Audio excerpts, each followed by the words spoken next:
O Chantada Atlético vén de resolver cun empate o seu partido contra o Lucense, terceiro clasificado na táboa e inmediato perseguidor dos chantadinos que van de segundos. Era unha boa oportunidade para os de José Ángel para aumentar a distancia a 8 puntos, pero a falta de gol non deixou que o partido saíse do empate.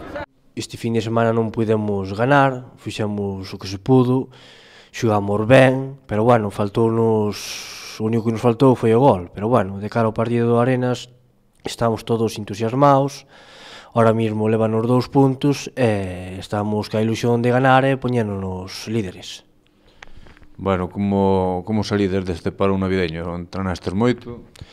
Sí, entrenamos bastante ben, eso para min era o que debíamos facer, non deixar de entrenar, para estar a máxima altura posible.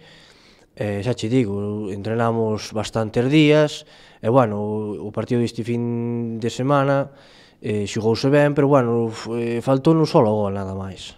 Este domingo será unha proba importante para o Chantada Atlético.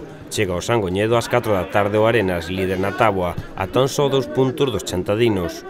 Unha vitoria sería importante, xa que os de José Ángel poñeríanse de líderes e anímicamente poderían sair moi reforzados para acadar tanto o ascenso como o título de campións de Liga.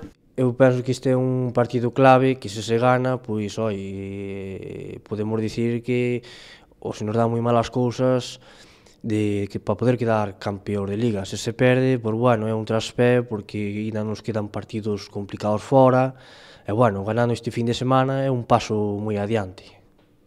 Bueno, un partido que non se debe perder a afición tampouco, non?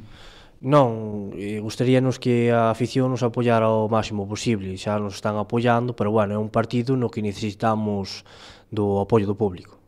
Sen dúbida unha gran cita para os afeccionados ao fútbol e, como non, os seguidores do Atlético, xa que de gañar os obxectivos poderían estar cada vez máis preto. Lembren, o domingo ás 4 da tarde, Chantada Atlético Arenas. A Liga, sen dúbidas, xogas esta fin de semana no Sangoñedo.